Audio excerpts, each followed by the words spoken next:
நீதிபதியின் இடமாற்றத்துக்கும் ஆளுநருக்கும் எந்த தொடர்பும் இல்லை, வெளியான அறிக்கை. நீதிபதி அலெக்ஸ் ராஜாவின் இடமாற்றத்தில் வலுக்கும் சந்தேகம்.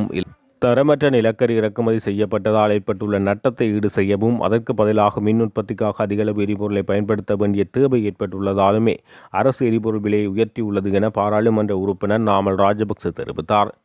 நேற்று மாலை நுகைகொடையில் இடம்பெற்ற நிகழ்வொன்றின் பின்னர் ஊடகங்களுக்கு கருத்து தெரிவிக்கும் போது அவர் இதனை தெரிவித்தார். கடந்த காலங்களில் அரசுகள் எரிபொருள் விலையை உயர்த்தும் போது அமைச்சர்களுக்கு தரகு பணம் சென்றதாக கூறப்பட்டது. ஆனால் இன்று எரிபொருள் விலை உயர்த்தப்பட்டதற்கான முக்கிய காரணம் தரமற்ற நிலக்கரி இறக்குமதி செய்யப்பட்டமை.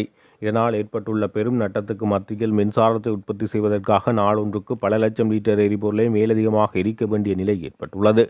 உலகிலேயே அதிக விலைக்கு எரிபொருளை கொள்வனவு செய்து அந்த நட்டத்தை இந்த நாட்டு மக்கள் மீது அரசு சுமத்தியுள்ளது. தற்போதைய அரசு மக்கள் குறித்து எவ்விதத்திலும் சிந்திப்பதில்லை. தனது நிர்வாக திறமையின்மை, ஊழல் மற்றும் நட்டங்கள் அனைத்தையும் மக்கள் மீது சுமத்துகிறது. விலைகளை அதிகரிப்பதற்கு அரசு எதற்கு என்று அன்று மேடைகளில் கேள்வி எழுப்பியவர்கள் இன்று ஆட்சிக்கு வந்து மக்களின் தலைமையில் அனைத்து சுமைகளையும் சுமத்துகிறார்கள்.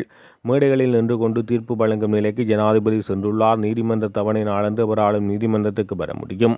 பாராளுமன்றத்தில் நான் பேசும்போது என அருகில் வந்து நிற்கும் திசைகாட்டி கட்சி 189 உறுப்பினர்களும் அந்த வழக்கின் போது நீதிமன்றத்துக்கு வந்து அமர்ந்திருக்குமாறு சவால் விடுகிறேன்.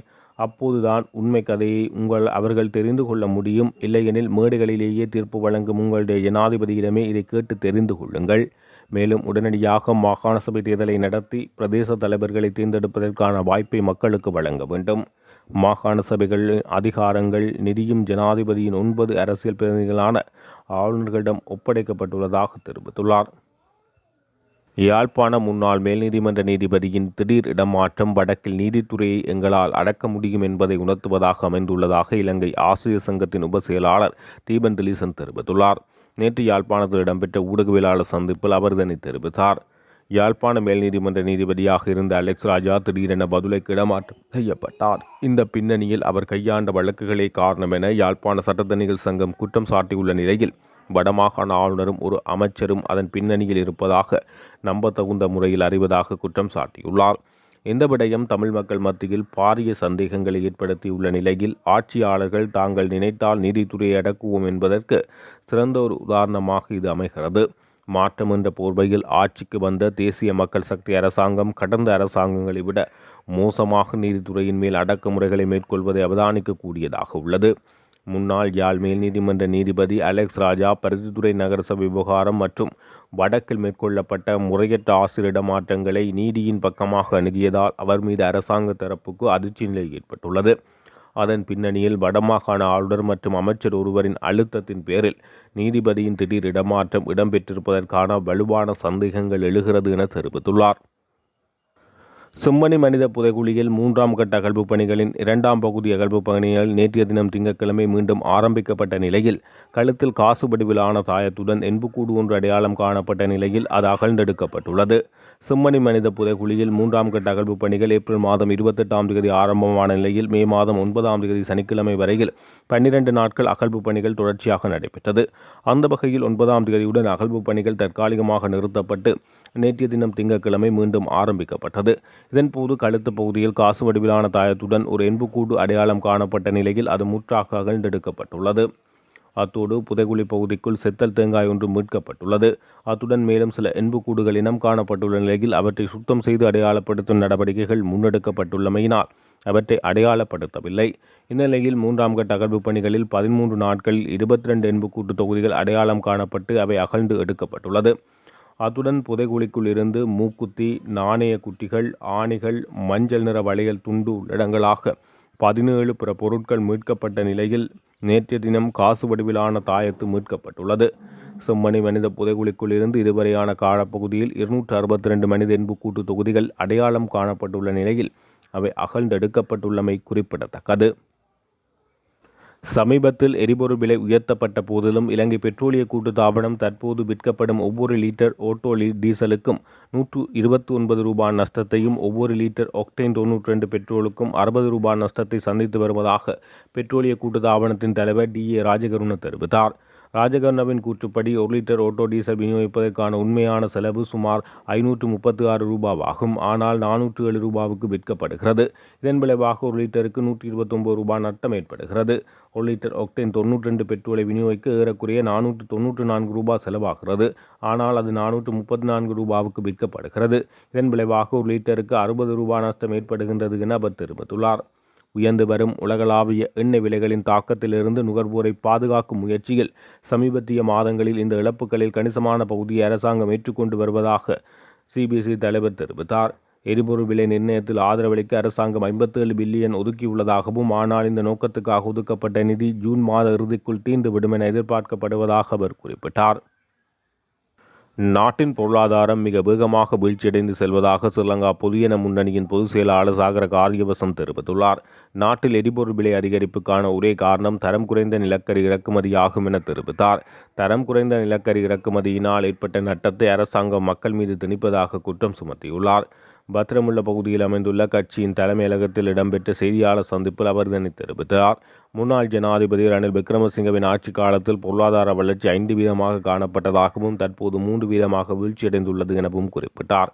இந்த நிலையானது நாடு என்ற ரீதியில் ஆபத்தானது எனவும் அந்நிய செலாவணி கையிருப்பு அதிகரித்துக் கொள்ள வேண்டும் எனவும் தெரிவித்தார். கடந்த 2024ஆம் ஆண்டு அனுகுமார் திசாநாயக்க இந்த நாட்டை பொறுப்பேற்றுக் கொண்டதன் போதான அந்நிய செலாவணியின் கையிருப்பு அதிகரிக்கப்படவில்லை என அவர் சுட்டிக்காட்டியுள்ளார். இந்த அரசாங்கத்திடம் பொருளாதாரம் தொடர்பில் இருக்கக்கூடிய தீர்வுகளாக வரி விதிப்பு மற்றும் எரிபொருள் விலையேற்றத்தினை குறிப்பிட முடியும் என அவர் தெரிவித்தார். எரிபொருள் விலை அதிகரிப்பு, மின்சார கட்டண அதிகரிப்பு மற்றும் வரி விதிப்பினால் சிறிய மற்றும் மத்தியதர முயற்சியாளர்களே அதிகம் பாதிக்கப்படுகின்றனர் என குறிப்பிட்டுள்ளார். பிரபல பாதாள உலக குழு தலைவர்களில் ஒருவராக கருதப்படும் கம்பொல வித்தாலகே சமந்தகுமார என அழைக்கப்படும் வெள்ளே சுதாவின் மரண தண்டனை தீர்ப்பினை உச்ச நீதிமன்றம் நேற்று உறுதி செய்தது. ஹெரோயின் போதைப்பொருள் கடத்தல் வழக்கில் மரண தண்டனை விதிக்கப்பட்டிருந்த வெள்ளே சுதா தாக்கல் செய்திருந்த மேன்முறையீட்டு மனுவை உச்ச நீதிமன்றம் நேற்று தள்ளுபடி செய்து தீர்ப்பளித்தது. இதன்படி கொழும்பு மேல் நீதிமன்றத்தினால் அவருக்கு விதிக்கப்பட்ட மரண தண்டனையை உச்சநீதிமன்றம் உறுதி செய்துள்ளது. நீதியரசர்களான மகிந்த சமயவர்த்தன, அர்ச்சுன உபயசேகர மற்றும் சோபித ராஜகர்ண ஆகிய மூவர் அடங்கிய உச்சநீதிமன்ற நீதியரசர் குழாமினால் இந்த உத்தரவு பிறப்பிக்கப்பட்டுள்ளது. கடந்த 2008ஆம் ஆண்டு கல்கிசை பகுதியில் 7.5 கிராம் ஹெரோயின் போதைப் பொருளை கைவசம் வைத்திருந்தமை மற்றும் கடத்தியமை ஆகிய குற்றச்சாட்டுகளின் கீழ் வெள்ளே சுதா குற்றவாளியாக காணப்பட்டார். இதனைத் தொடர்ந்து 2015 அக்டோபர் 14ஆம் தேதி கொழும்பு மேல் நீதிமன்றம் அவருக்கு மரண தண்டனை விதித்து தீர்ப்பளித்தது. அன்றைய தினம் மேல் நீதிமன்ற நீதியரசராக கடமையாற்றிய தற்போதைய பிரதம நீதியரசர் பிரித்தி பத்மன் சூரசேனவினால் இந்த மரண தண்டனை தீர்ப்பு வழங்கப்பட்டமை குறிப்பிடத்தக்கது. யாழ்ப்பாண நீதிமன்றத்தில் இருந்து பதுளை சிவில் மேன்முறையீட்டு உயர் நீதிமன்றத்துக்கு ஏஜி அலெக்ஸ் ராஜா இடமாற்றம் செய்யப்பட்டமை குறித்து கடும் விமர்சனங்களும் குற்றச்சாட்டுகளும் எழுந்துள்ளது.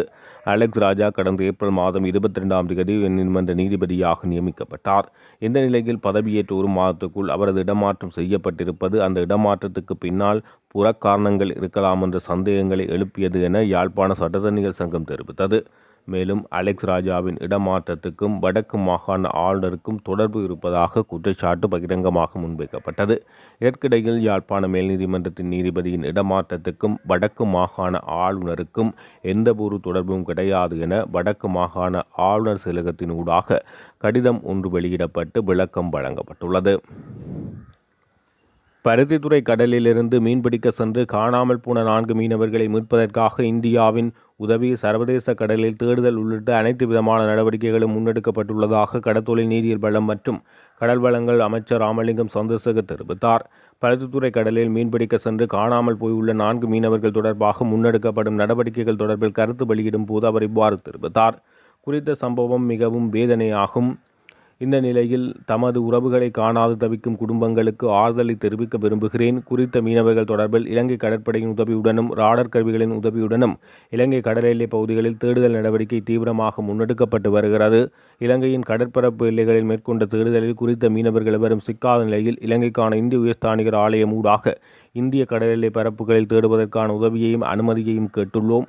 அமைச்சு மட்டத்தில் மீனவர்களை தேடுவதற்கான அறிவுறுத்தல்கள் சம்பந்தப்பட்ட தரப்பினருக்கு ஏற்கனவே வழங்கப்பட்டுள்ள நிலையில் உரிய நடவடிக்கைகள் மேற்கொள்ளப்பட்டு வருகிறது. கடலில் காற்றின் வேகம் அதிகமாக காணப்படுவதால் தேடுதல் பணிகள் தடைப்படாமல் இருப்பதற்கு கடற்படையின் பூர்ண ஒத்துழைப்பு பெறப்பட்டுள்ளது. அமைச்சின் அதிகாரிகள் தொடர்ச்சியாக பாதிக்கப்பட்ட குடும்பத்தினர் மற்றும் தேடுதல் நடவடிக்கைகள் தொடர்பிலும் கவனத்தில் உள்ளனர். அத்துடன் பாராளுமன்ற உறுப்பினர்களான இளங்குமரன், ரஜீவன் மற்றும் எமது அமைப்பாளர்கள் உள்ளிட்ட அனைவரும் இவ்விடயத்தில் தொடர்ச்சியாக ஈடுபட்டு வருகின்றனர் என தெரிவித்துள்ளார். ஜனாதிபதி அனுகுமார் திசாநாயக்க மற்றும் நீதித்துறை முக்கியஸ்தர்களிடையே நேற்று மாலை சந்திப்பு ஒன்று இடம்பெற்றது. கொழும்பு கோட்டையில் உள்ள ஜனாதிபதி அலுவலகத்தில் குறித்த சந்திப்பு இடம்பெற்றது. நீதிபதிகளின் ஊதியம், ஓய்வூதியம், கொடுப்பனவு உள்ளிட்ட பல்வேறு சிக்கல்களுக்கு தீர்வு காணும் நோக்கில் நீதித்துறை அதிகாரிகள் சங்கம் உள்ளிட்ட நீதிபதிகளின் முக்கிய தொழிற்சங்க முக்கியஸ்தர்கள் பலர் இந்த சந்திப்பில் கலந்து கொண்டனர். நீதித்துறை அதிகாரிகள் சங்கத்தின் சார்பில் அதன் தலைவர் கோட்டை நீதிபதி பசன் அமரசேன உள்ளிட்டோர் கலந்து கொண்டனர். நீதித்துறை அதிகாரிகள் சங்கம் என்பது உயர் நீதிமன்றம், மாவட்ட நீதிமன்றங்கள் மற்றும் நீதித்துறை, மஜிஸ்திரேட் நீதிமன்றங்கள் உள்ளிட்ட நீதிமன்றங்களில் உள்ள நீதிபதிகளின் தொழில்முறை அமைப்பாகும். இதற்கு மேலதிகமாக நீதித்துறை சேவை ஆணைக்குழு பிரதிநிதிகளும் இந்த சந்திப்பில் கலந்து கொண்டனர். இந்திய கடற்படையின் சர்துல் ரக தரையிறங்கி கப்பல் 2026 நேற்றைய தினம் முதல் 4ஆம் தேதி வரை கொழும்பு துறைமுகத்துக்கு விஜயம் மேற்கொள்கின்றது என அறிவிக்கப்பட்டது. இந்த விஜயத்தின் போது கப்பலுக்கான எரிபொருள் மற்றும் ஏனைய சேவைகளை பெற்றுக் கொள்ளப்படுவதுடன் இந்திய அரசாங்கத்தின் நன்கொடை உதவி திட்டத்தின் கீழ் இலங்கை கரையோர காவல்படை கப்பலான சுரக்ஷாவுக்கான முக்கிய உதிரி பாகங்களும் கொண்டு வரப்பட்டுள்ளது. அத்துடன் இலங்கை கடற்படையின் உத்தியோகபூர்வ சந்திப்புகள், விளையாட்டு நிகழ்வுகள் மற்றும் கடற்கரை தூய்மையாக்கல் பணிகள் போன்ற செயல்பாடுகளிலும் இந்திய கடற்படை ஈடுபட உள்ளது. இந்த விஜயம் இரு நாடுகளுக்கும் இடையிலான கடற்படை உறவுகளை மேலும் வலுப்படுத்தும் என தெரிவிக்கப்பட்டுள்ளது.